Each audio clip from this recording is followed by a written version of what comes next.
In questo momento storico caratterizzato da una crisi sociale, la beneficenza non sembra però essere intaccata. Ad Agrigento questo frangente diventa sport e così, in occasione della manifestazione nazionale Telethon della raccolta fondi, ad Agrigento avrà luogo un triangolare di calcio a sostegno delle iniziative solidali. Siamo qui per la promozione del triangolare a 11 che si svolgerà giorno 18, quindi venerdì prossimo alle 11 allo Stadio Estaneto. È un triangolare che vede coinvolta tre squadre, appunto, l'Acragas insieme agli organi comunali, quindi sindaco, giunta e consiglieri comunali, le forze dell'ordine e la BNL, che da anni si fa promotrice di questa raccolta fondi per Telethon. Il prossimo weekend, infatti, è il weekend dedicato a Telethon. In tutta Italia si organizzano eventi, però piuttosto che la semplice donazione, che a volte passa anche di mente, che è vista semplicemente come l'ennesimo impegno, perché purtroppo tanto si deve fare ancora in termini di cultura della solidarietà e dell'integrazione.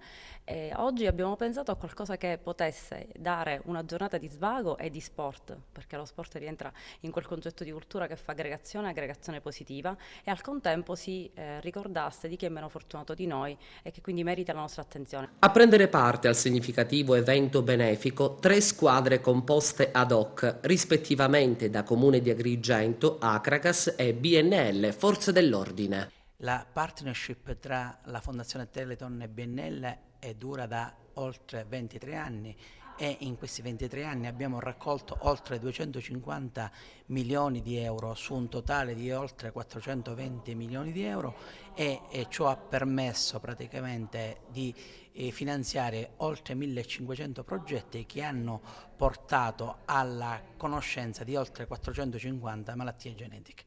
L'organizzazione di questo evento ha una sola finalità: portare un po' di sorriso a quelle persone che, ahimè, sono state colpite da queste malattie genetiche rare. Noi siamo come società e come gruppo anche di giocatori siamo sempre disponibili a questi tipi di manifestazioni, questi tipi di sensibilizzazione, quindi ben vengano, parteciperemo volentieri con il cuore e spero che tanti possano partecipare venerdì mattina a questa partita, tra virgolette, simpatica, dove scenderemo in campo anche noi, ex atleti con un po' di pancetta, però saremo, saremo contenti di fare questo evento. Quindi venite in massa, mi raccomando, siamo sotto le feste, quindi ognuno di noi ha anche un cuore predisposto alla solidarietà.